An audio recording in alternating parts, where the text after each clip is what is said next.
ከደርግ መንግስት ውድቀት በኋላ የቤተ መንግስት በሮች ቁልፍ በእጁ የገባለት ትህነግ ክልሎችን እንዲዋቀሩ ህገ መንግስት እንዲረቅ ሲያደርግ ወኪል አልባ ተደርጎ ግዛቶቹ የተወሰዱበት እንደ ጨቋኝ የተሳለው አማራ በአብይ አህመድ አገዛዝ በአዲስ አበባ ከተማ ላይ ተመሳሳይ ክህደት ተፈጽሞበታል። ከቀናት በፊት ወጥረው ይዘውታል የሚል ሙገሳ ሲቸራቸው የነበሩት አረጋ ከበደና ሌሎች ሙገሳን የተቸራቸው ግለሰቦች አዲስ አበባን በሽመልስ አብዲሳ እጅ ከመውደቅ አዲስ አበባ የሁላችን ነች የሚል አቋም የያዘው አማራን ርስት አልባ ከመሆን መታደግን አልቻሉም ተብሏል። አዲስ አበባን በተመለከተ ያሰናዳነው መረጃችን በቀዳሚነት ይደመጣል። መከላከያ ሰራዊቱ እየፈረሰ ነው ተብሏል። በሰላም ሊሄደለት እንግዳ ማርና ቅቤውን ለውሶ እርጎና ፍትፍቱን አሰናድቶ በላይ አጉራሹ ልጨርስ ነው ብሎ ሊሄደለት መውዜርና ክላሹን አንግቶ አስተናጋጁን የአማራን ህዝብ በሰማይ ድሮንና የጦር ጀት በምድር ታንክና ዙ23ን አሰልፎ ጦርነትን የጀመረበት የብልጽግናው መንግስት ወንበሬን ያስጠብቅልኛል ያለው ሰራዊት አንድ በማይሆንበት ደረጃ መበታተኑ ተሰምቷል። ያለ ፍላጎቱ ከየቦታው በሚሊሻ እየታፈሰ ከሰለጠነ በኋላ ልጅ ሆነው ጭቃ ከማቡካት ይልቅ መሳሪያ እየፈቱና እየገጠሙ ያደጉትን የአማራ ህዝብ የአብራክ ልጆች ትገጥማለህ ተብሎ ወደ አማራ ምድር እየተጫነ ከገባ በኋላ የእናቴን ቀሚስ አቃብሉኝ ያለው መከላከያ እየፈራረሰ ነው ተብሏል። ሰራዊቱ እየተናደ ወደ ፋኖ እየገባበት ያለው ጀነራል ትእዛዝ ሰጥተዋል። በዝርዝር ይዘነዋል። የሜጀር ጀነራል ውባንተ አባተ ኮረሃድ የሆኑት ልጆች አስደናቂ ድል መቀዳጀታቸው ተሰምተዋል። አንበሳ የበግ ግልገልን ይወልድ ዘንድ አይቻለውምና ስሙ ሲጠራ ብቻ ጠላትን የሚያርደው የውባንተ አባተ ደቦል ልጆች በአገዛዙ ታጣቂዎች ላይ ፊልም የሚመስል ታላቅ ጀብድን ሰርተዋል። የጀግኖቹን ፈርጣማ ክንድ በተደጋጋሚ የሚያውቀው የአገዛዙ ኃይል በከባድ መሳሪያ ዙሪያውን ታጅቦ ውጊያ ቢከፍትም እንደ ተርብ ተወርዋሪ እንደ ሚሳኤል ተምዘግዛጊ የሆኑት ጀግና የፋኖ አባላቱ በፈጸሙት ልብ የሚያሞቅ ጀብድ በርካታ የአገዛዙ ታጣቂ ቡድን በየቁጥቋጦውና ድንጋዩ ስር ያለ ቀባሪ ወዳድቀው ቀርተዋል ተብሏል። ሌላኛው መረጃችን ነው። እናት ፓርቲ የሀገራዊ ምክክር ሂደቱን የአፄ በጉልበቱ መፈንጫ ሲል ኮነነ። ውጤቱንም እንደማይቀበል አስታውቋል። እናት ፓርቲ በቅርቡ የተካሄደውን የሀገራዊ ምክክር ጉባኤ አጠቃላይ ሂደትና ፍጻሜ በማስመልከት በዛሬው ዕለት ባወጣው መግለጫ ሂደቱ በመርህና በስክነት የተካሄደ ሳይሆን የአፄ በጉልበቱ ትዕይንት ነው ሲል በጽኑ ተቃውሟል። ፓርቲው የኢትዮጵያ ሕዝብ ከዚህ የይምሰል ምክክር የሚወጡ ውሳኔዎችን እንዳይቀበል ጥሪ አቅርቧል። እናት ፓርቲ እንዳመላከተው ኮሚሽኑ ራሱ ላስቀመጣቸው መመሪያዎች አልተገዛም። አብዛኛውን ተሳታፊ ወክለው ገዢው ፓርቲ እንደሆነና ሰፊውን ጊዜ በዋዛ ፈዛዛ በማሳለፍ በዋና ዋና ሀገራዊ ጉዳዮች ላይ በሳል ክርክር ሳይደረግ ማለፉን ገልጸዋል። የፓርቲው መግለጫ ሰዓቱን ጠብቆ ወደ እናንተ ይደርሳል። ከኦሮሚያ ክልል ተፈናቅለው በደቡብ ወሎ ዞን መጠለያ ካምፕ ውስጥ የሚገኙ ከ15 ሺህ በላይ ተፈናቃዮች ከመንግስት ምንም አይነት እርዳታ እየተደረገላቸው እንዳልሆነ ተናግረዋል። በጸረ አማራው ኦህዴድና ቡድኑ ከርስትና ንብረታቸው የተፈናቀሉ አማራዎች ያቀረቡትን ቅሬታም በዝርዝር ይዘነዋል፣ ወደ እናንተ ይደርሳል። ሰላም ጤና ይስጥልን። በዓለም ዙሪያ የምትገኙ የጣና ሳተላይት ቴሌቪዥን ተከታታዮች ለነሐሴ 16 ያዘጋጀናቸው ወቅታዊ ያልተሰሙ መረጃዎች ከዚህ ሰዓት ጀምረው ወደ እናንተ ይቀርባሉ። አብራችሁን ቆዩ።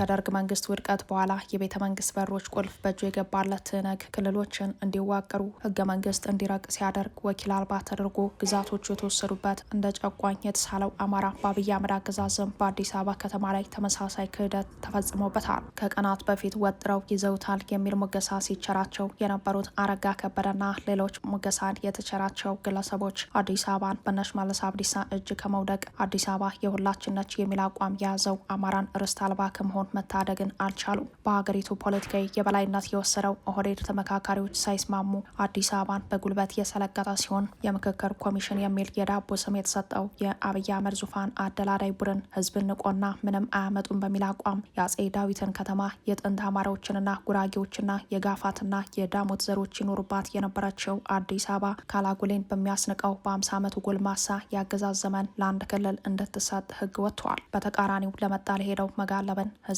ያጎናጸፈውን ፖለቲካዊ የበላይነት አሳልፎ መስጠት ልምድና ፍጥረ ባህሪው የሆነው ብአዴን የአማራን ህዝብ ጥቅም ወሰንና ግዛት ያከበረበት ዘመን ባይኖርም እንኳን በአዲስ አበባ ጉዳይ ግን ብዙዎች ተስፋ ጥለውበት እንደነበር ይታወሳል። አዲስ አበባ ከተማን ለአማራ ባዳ እስክትሆን ድረስ ፖለቲካዊ ሽንፈትን የተጎናጸፈውና በአማራ ህዝብ ስም እየማለና እየተገዘተ እድሜ ዘመኑን የበሬ ጅራት ስር እንደበቀለ መዥገር ከጥቅሙ ይልቅ ጉዳቱ የሚብሰው ብአዴን ስሙን ይቀያየር እንጂ ግብሩን ግን ሊረሳ ባለመቻሉ አዲስ አበባን በተመለከተ በተመለከተ የእነ ሽመልስ አብዲሳን ታሪክ በስምምነት የመጽሐፍ ስግብግብ አካሄድ ጽፎ አጽድቋል። አዲስ አበባን ከበናታል፣ ውሃ የምትጠጣው ከኛ ወንዝ ነውና እምብርታችን ናት በሚል ያልሰለጠነ የፖለቲካ አመለካከት በከተማዋ ሲቋምጥ የነበረውና በከተማዋ መሀል ቦታ ላይ የጨረቃ ቤተ መንግስት የሰራው ኦህዴድ የፎከረበትንና ካልተስማማችሁ ሀገር ትናዳለች ያለበትን የግዛት መቀራመትና የታሪክ ማጠልሸት ተግባር የፈጸመ ሲሆን የአማራን ህዝብ የወከለው ቡድን ደግሞ ከተማዋን ለኦህዴድ እጅ መንሻ ሰጥቶ ተመልሷል።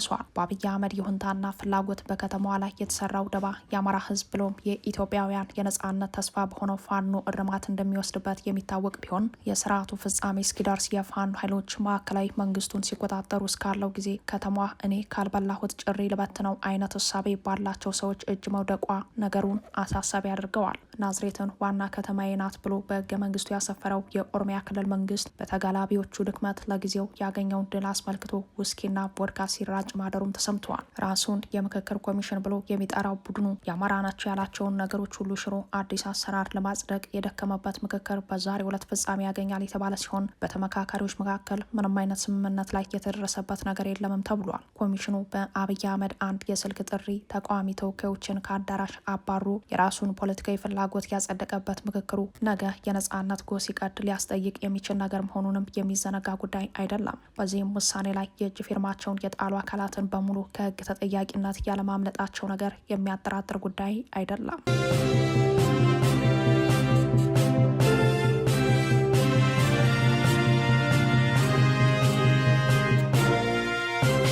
መከላከያ ሰራዊቱ እየፈረሰ ነው ተብሏል። በሰላም ለሄደለት እንግዳ ማርና ቅቤውን ለውሶ እርጎና ፍትፍቱን አሰናድቶ በላይ አጉራሹ ልጨርስ ነው ብሎ ለሄደለት መውዜርና ክላሹን አንግቶ አስተናጋጁን የአማራን ህዝብ በሰማይ ድሮንና የጦር ጀት በምድር ታንክና ዙ 23ን አሰልፎ ጦርነት የጀመረበት የብልጽግናው መንግስት ወንበሬን ያስጠብቅልኛል ያለው ሰራዊት አንድ በማይሆንበት ደረጃ መበታተኑ ተሰምተዋል። ያለ ፍላጎቱ ከየቦታው በሚሊሻ እየታፈሰ ከሰለጠነ በኋላ ልጅ ሆነው ጭቃ ከማብካት ይልቅ መሳሪያ እየፈቱና እየገጠሙ ያደጉትን የአማራን ህዝብ የአብራክ ልጆች ትገጥማለ ተብሎ ወደ አማራ ምድር እየተጫነ ከገባ በኋላ የእናቴን ቀሚስ አጋብሉኝ ያለው መከላከያ እየፈራረሰ ነው ተብሏል። በየጊዜው በሚደረግ ውጊያ እንደ ቅጠል የረገፉ ጓዶቹን በማየት ተረኛ ሟቹን የነኝ ያለው ሰራዊቱ ለአብይ አህመድ ወንበር ከመሞት ለእናቴ ልኖርላት በሚል እሳቤ ካምፑን ለቆ እየጠፋ የሚገኝ ሲሆን ጥቂት የማይባለው የሰራዊቱ አባል ደግሞ ወደ ፋኖ እየተመመ ይገኛል ተብሏል። አላማ ከሌለው ሞት ራሱን ለማዳን የሚችለውን ሁሉ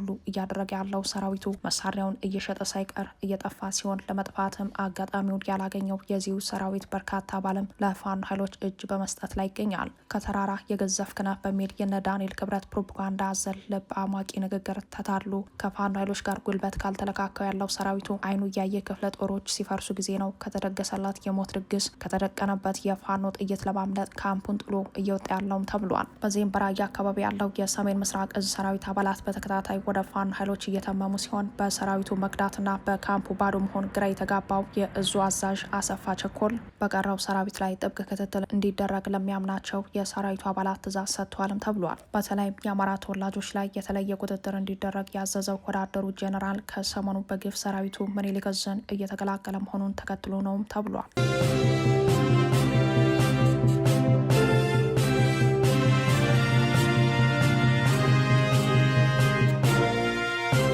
የሜጀር ጀነራል ውባንተ አባተ ኮረሃድ የሆኑት ልጆች አስደናቂ ድል መቀዳጀታቸው ተሰምተዋል። አንበሳ የበግ ግልገል ይወልድ ዘንድ አይቻለውምና ስሙ ሲጠራ ብቻ ጠላትን የሚያርደው የውባንተ አባተ ደቦል ልጆች በአገዛዙ ታጣቂዎች ላይ ፊልም የሚመስል ታላቅ ጀብድን ሰርተዋል። የጀግኖቹን ፈርጣማ ክንድ በተደጋጋሚ የሚያውቀው የአገዛዙ ኃይል በከባድ መሳሪያ ዙሪያውን ታጅቦ ውጊያ ቢከፍትም እንደ ተርብ ተወርዋሪ እንደ ሚሳኤል ተምዘግዛጊ የሆኑት ጀግና የፋኖ አባላቱ በፈጸሙት ልብ የሚያሞቅ ጀብድ በርካታ የአገዛዙ ታጣቂ ቡድን በየቁጥቋጦውና ድንጋዩ ስር ያለ ቀባሪ ወዳድቆ ቀርተዋል ተብሏል። በአፋብን በላይ ዘለቀ ሶስተኛ እዝ የሜጀር ጀነራል ውባንተ አባተ ኮረሃድ የሆኑት ሜጀር ጀነራል ውባንተ አባተ ተወርዋሪ ክፍለ ጦር ጉና ክፍለ ጦር መቅደላ ብርጌድ አንዳቤት ብርጌድ ጉና ክፍለ ጦር ቃኝና መሐንዲስ የሜጀር ጀነራል ውባንተ አባተ አንደኛ ኮር ቃኝና መሐንዲስ በተሳተፉበት የማህደረ ማርያም አውደ ውጊያ መትራይ፣ ናዳ፣ ዳዋ፣ ማህደረ ማርያም፣ እማውተት ጊዮርጊስና ዳዋ መድኃኔዓለም ላይ ከንጋት 11 ሰዓት ተኩል የተጀመረው አውደ ውጊያ ውጊያ እስከ ቀኑ 8 ሰዓት የቀጠለ ሲሆን ውጊያ የተደረገባቸው ቦታዎችም በጠላት ላይ ከፍተኛ የሆነ ኪሳራ የደረሰ ሲሆን ቁጥሩ ያልታወቀ ሞትና ቁስለኛውን ይዞ ሂዷል። ክፍለ ጦሩ ገብረ መስቀል ብርጌድ ሜጀር ጀነራል ውባን ተባተ ተወርዋሪ ክፍለ ጦር ከደብረ ታቦር ወርቄን ገና መጫወቻ ከጋሳይ በደንጌል አስኩማ ገና መምቻን አድርጎ ወደ ማደረ ማርያም ለማቅናት ቢሞክርም የጉና ክፍለ ጦር አካል የሆነው ገብረ መስቀል ብርጌድ ከጠዋቱ 1 ሰዓት ላይ የመጣውን መከላከያ ባለበት እንዲቆም በማድረግ የሜጀር ጀነራል ውባን ተባተ ተወርዋሪ ክፍለ ጦር ከጀርባ በወርቄን በኩል ከበባ በማድረግና በመቁረጥ የገባውን ኃይል ቁስቋም፣ ሽሞፍና፣ ሰንሳ ውሃ፣ ጣልሚዱ ሚካኤል፣ ስርስራውና ገና መጫወቻ እንዲመታ በማድረግ ወደ ጋሳኝ እንዲወጣ ተገደዋል። ቁጥሩ ያልታወቀ የጠላት ኃይልም ሞትና ቁስለኛ ሆነዋል። ነበልባሉ 23ኛ ክፍለ ጦር ከአባ ኪሮስ እስከ መንጉዝ የክፍለ ጦሩ ቃኝ መሐንዲስ 3ኛ ሻለቃና የክፍለ ጦር እስታፍ ሸህቲ ተራራ፣ አባ ኪሮስ፣ ቀሰር ተራራ፣ እንድሪያስ ተራራ፣ ባንዲጋዝ፣ ጮሪትና መነጉዘር ላይ ድል ተቀዳጅተዋል። በሌላኛው የአውደ ውጊያ ግንባር አለምበር ከተማ የነበልባሉ 23ኛ ክፍለ ጦር አካል የሆነችው 2ኛ ሻለቃ አለምበር ከተማ ለ6 ሰዓት ያክል የቆየ ውጊያ አድርጋለች ተብሏል። ጣና ገላውዲዮስ ክፍለ ጦር አፈርዋናት ብርጌድ በአንበሳሜና አረብ ገበያ ተነስቶ ወደ ግንዳ ጠመምና ማደረ ማርያም ለመድረስ ዙ 23ና መሰል የቡድን መሳሪያዎችን ይዞ ሲከንፍ ገላውዲዮስ ላይ አፈርዋናት ብርጌድ በደፈጣ ተመትተዋል። አንበሶ ብርጌድና ጣና ብርጌድ የአገዛዙን ኃይል ከዋንዛዬና ከጉራምባ መካከል ከምትገኘው ተኪበር ከተባለች ቦታ ላይ ሁለቱ ብርጌዶች በጥምረት ባደረጉት አውደ ውጊያ ጠላትን ማንበርከክ ችለዋል ሲል ኮሩ ዘግቧል።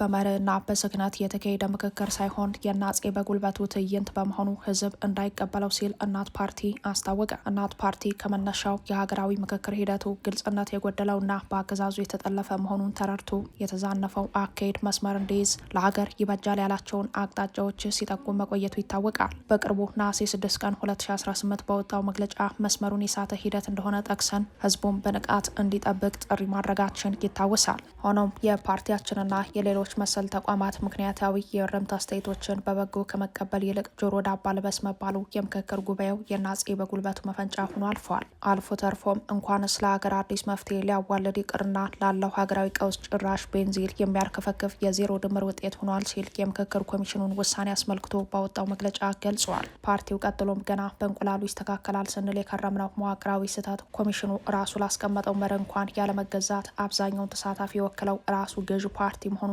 አብዛኛውን ሰዓት ለበሳል ምክክርና ክርክር ሳይሆን በረፍትና በዋዛ ፈዛዛ በማሳለፍ ጠንካራ ጉዳዮች ትኩረት መነፈግ፣ ሀገርን ሰቅዘው የያዙ ጉዳዮችን፣ ችግሮችን ማለባበስ፣ ቀድመው በጓዳ በር የተወሰኑ ውሳኔዎችን ለማጽደቅ ሽኩቻና ሀሳቦችን ለይስሙላ ማንሳት፣ አሰልጣኝ ተብዬዎች ፕሬዚዳንቱን በህዝብ ከመምረጥ ይልቅ እንደ ደቡብ አፍሪካ ከፓርላማ መምረጥ የምትለውንና መሰል የጓዳ ውሳኔዎችን ብቻ እንዲያጸኑ የመጡ ሰባኪያን ሆነው መገኘት፣ የእጅ አሰጣጡ ለተወሰኑ ሰዎችና ለሚፈልጓቸው ብቻ መሆኑ ድምጽ ባልተሰጠበት ሁኔታ አብዛኞቹ ሁሉም ተመካካሪ የተስማማበት እየተባሉ ምክረ ሀሳቦች መቀመጥ፣ አጀንዳው በሚፈለገው መንገድ ያልሄደ ከመሰላቸው ደግሞ ምክክሮች ካለቁ በኋላ ያለቀን ጉዳይ መልሶ መላልሶ የማቅረብ፣ ከተመካካሪዎች የሚሰጡ ምክረ ሀሳቦች በድምጽ አሰጣጥ ሂደት እንደሚያልፉ፣ ከተመካካሪዎች ስምምነት ውጭ ከሆነ ደግሞ ጉዳዩን ወደ ስምምነት የሚያመጣ የክልል ምክር ቤት የተቋቋመ ቢሆንም ይህ ነው የሚባል ስራ ያልሰራና የይስሙላ መሆኑ ይህንን ለመዘርዘር የሚያዳግቱ መሰል ሂደታዊና መዋቅራዊ ግድፈቶች የነበሩበት ነበር ብሏል። ከላይ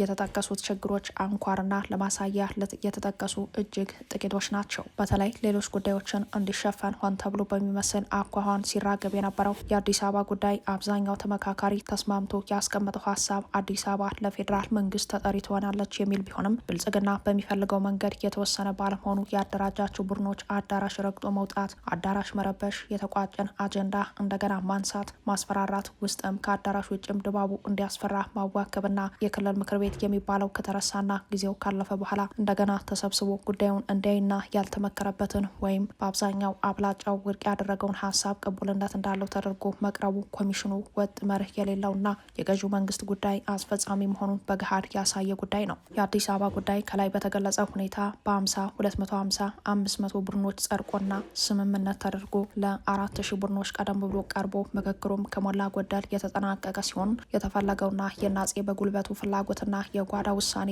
ያ ባለመሆኑ ምክክሩ እንዴት ጠዋት ተቀጥሮ ምሽት ሲገናኝና በአብዛኛው እንዲሁም በመጉላላት ሲበተን እስከ አርብ እንዲራዘም ተደርጎ ምናልባትም ተመካካሪው በተሰላቸበት ሙሉ ቀን ሲታሽ ውሎ ባለቀ ሰዓት ጊዜ በማሳጠር በጨለማና ለአደጋ በሚያጋልጥ ሁኔታ ከተመካካሪዎች ስምምነት ውጪ አስጨብጭቦ ለማለፍ በታሰበ አኳኋን ሲራዘም ቆይተዋል። እውነታውን ግን አይቀይረውም። ህዝብም እንዲህ ካለው የቃቃ ጨዋታ የሚወጣ ህግን ፈጽሞ ሊቀበል አይችልም። አዲስ አበባ በታሪክም በመርህም የነዋሪዎቿ ብሎም የመላው ኢትዮጵያውያን እንጂ የአንድ ሁሉን የኔ ባይ ቡድን ፍላጎት ማስፈጸሚያ አልነበረችም፣ አይደለችም፣ አትሆንምም። ይህ የታሪክም የፖለቲካም ቀይ መስመር እንደሆነ ፓርቲያችን በጽኑ ያምናል። መላው የኢትዮጵያ ህዝብም ሆነ የአዲስ አበባ ነዋሪ ከዚህ እውነት ያፈነገጠ ሀሳብ ቢሰነዝር የህልውና ጥቃትና ሀገር የማፍረስ ማስጀመሪያ ፊሽካ አድርጎ ይቆጥረዋልም ነው ያለው። ፓርቲው ጨምሮም የምክክሩ አጠቃላይ ሂደትና የተቋጨበትን መንገድ ስንመለከት ኮሚሽኑ ከመነሻው ባዘጋጀውና ለተሳታፊዎች ባስተዋወቀው የምክክር ሂደት የስራ መመሪያ ተራ ቁጥር 3 ውሳኔ አሰጣጥ ሂደት 3.2 በርዕሰ ጉዳይ ላይ ተመካካሪ ቡድኑ ደረጃ የውሳኔ ስምምነት ኮንሰንሰንስ አለ ለማለት የተሳታፊዎቹን 75% ድጋፍ ማግኘት ሲችል ነው ብሎ በግልጽ ያስቀመጠና ይህንኑ ለተሳታፊዎቹ የገለጸ ቢሆንም የአሰራርና ለውጥ ማድረጉ ለጉባኤ ተሳታፊዎች ባሳወቀበት ሁኔታ በአንድም ጉዳይ ላይ ድምጽ ተሰጥቶበት በኮንሰንሰንስ ሆነ ያ ሊደርስ ካልቻለ በማለት ባስቀመጠው ኳሊፋይድ ባለው አካሄድ ስምምነት የተደረሰበት ጉዳይ ባለመኖሩ ኮሚሽኑ ራሱ የዘረጋውን ስርዓት በመናድ አተገባበሩ በሆይ ሆይ በዝርፊያ በተሰማሩ ሰዎች ቋንቋ ሿሿ እንዲሆን ተደርጎ የታለፈ በመሆኑ ተደረሰባቸው የተባሉ ስምምነቶች በሙሉ ከዚህ አኳያ ህጋዊነት እንደማይኖራቸው የኢትዮጵያ ህዝብ እንዲያውቀው ለማድረግ ፓርቲያችን ይገደዳል ብሏል። በፓርቲያችን እምነት ምክክሩ ሌሎች ሀገሮች ሲደረግ እንዳየነውና እንደሰማነው በመርህም እንደምናውቀው ቁልፍና አንገብጋቢ ሀገራዊ ችግሮችን መፍቻ ስልት ተደርጎ የተካሄደ አይደለም ብሎ መደምደም ይቻላል። እኛ ያደረግነው ምክክር እንኳን እንዲህ ዙሪያ መለስ ቀውስ ውስጥ ላለ ሀገር አይደለም፣ ለቅንጦት እንኳን እንዲደረግ የሚመከር አይደለም።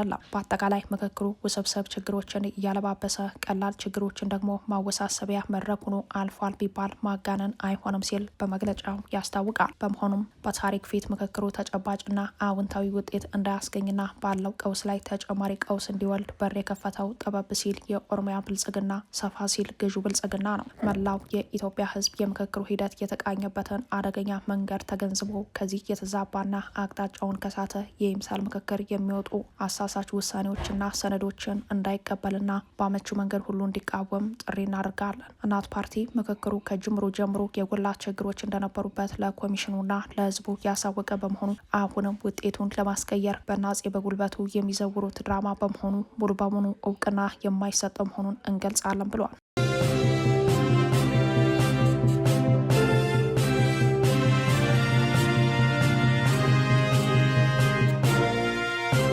ከኦሮሚያ ክልል ተፈናቅለው በደቡብ ወሎ ዞን መጠለያ ካምፕ ውስጥ የሚገኙ ከ15,000 በላይ ተፈናቃዮች ከመንግስት ምንም አይነት እርዳታ እየተደረገላቸው እንዳልሆነ ተናግረዋል። ለሚዲያ አስተያየታቸውን የሰጡት ተፈናቃዮች እንደሚሉት ከሆነ ከኦሮሚያ ክልል ከቄለም ወለጋ፣ ከሆሮ ጉሩ፣ ከምስራቅ ወለጋ እንዲሁም ከነቀምቴ አካባቢ በብሔረሰባዊ ማንነታቸው ምክንያት ከ2013 ዓ.ም ከተፈናቀሉበት ጊዜ ጀምሮ እስካሁን በአማራ ክልል ደቡብ ወሎ፣ ሰሜን ወሎና ደብረ ብርሃን የመጠለያ ካምፕ ውስጥ ተጠልለው ይገኛሉ።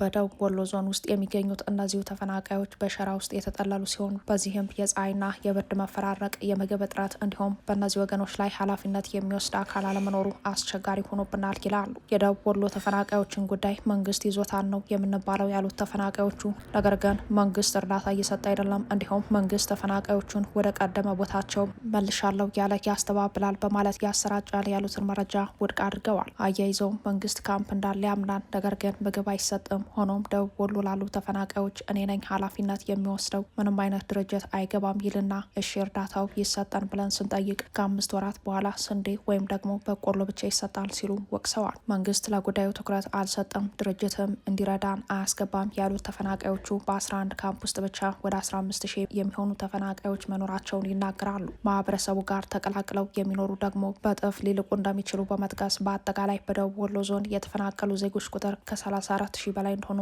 አስረድተዋል። በተጨማሪም የምግብ አቅርቦት እጥረት በከፍተኛ ሁኔታ እንደተከሰተ የሚገልጹት ተፈናቃዮቹ በተለያዩ አካባቢዎች ተበትነው እንደሚገኙ ገልጸዋል። በተለይ ደግሞ በሰላም እጦት ምክንያት ቤተሰቦቻቸውን ያጡ ከ90 በላይ የሚደርሱ ህጻናት መኖራቸውን የሚገልጹት ደግሞ የተፈናቃዮች ሰብሳቢ የሆኑት ግለሰብ ህጻናቱ ወላጅ እንዳለው ልጅ ሳይሆን እንዲሁ ከሌሎች ተፈናቃዮች ጋር አብረው እንደሚኖሩ አስረድተዋል። የሚያሳድጋቸውም ኃላፊነትም የሚወስድም የለም በማለት ይቀጥላሉ። ስማቸው ለደህንነት ሲባል እንዲጠቀስ ያልፈቀዱት ሌላ ተፈናቃይ ደግሞ የድጋፍ ሁኔታ ወደ ጃራ አካባቢ በየወሩ እንደሚሰጥ ይገልጻሉ። ነገር ግን በደቡብ ወሎ አካባቢ በ3 ወር እንኳን እርዳታ አይሰጠንም፣ ይህም ለምን እንደሆነ ምክንያቱን አናውቅም በማለት አማርረዋል። ተፈናቃይነታቸው እውቅና ያልተሰጣቸው ሌሎች ተፈናቃዮች እንዳሉ ገልጸው እነዚህ ወገኖች በረሃብና ስቃይ ውስጥ እንደሚገኙ በመናገር የፌዴራል መንግስት እርዳታ እንዲያደርግላቸው ጠይቀዋል። የተፈናቃዮችን ቅሬታ መሰረት በማድረግ በዞኑ ስለ ጉዳዩ የሚመለከታቸውን ኃላፊዎች ለማናገር ቢሞከርም ሊሳካ አልቻለም። ቢያንስ 2 ከፍተኛ የመንግስት ኃላፊዎች አንደኛው ከስራ መልቀቃቸውን፣ ሌላኛው ደግሞ ላለፉት 5 ወራት እረፍት ላይ መሆናቸውን በመግለጻቸው ምላሻቸውን ማካተት አልተቻለም። ከዚሁ በተጨማሪ ጉዳዩን በተመለከተ ወደ አማራ ክልል አደጋ መከላከልና ምግብ ዋስትና የስልክ ጥሪ የተደረገ የነበረ ሲሆን የአደጋ መከላከሉ ዋና ኮሚሽነር ዲያቆን ተስፋው በያብል በደቡብ ወሎ ዞን ለሚገኙ ተፈናቃዮች በሙሉ ከባለፈው ሳምንት አርብ ዕለት ጀምሮ የእህል እርዳታ እየተደረገ ነው ቢሉም አዲስ ማለዳ ላዘጋጀቻቸው ሌሎች ጥያቄዎች ምላሽ ለመስጠት ፈቃደኛ ባለመሆን ስልኩን ዘግተውታል ሲል አዲስ ማለዳ ዘግቧል።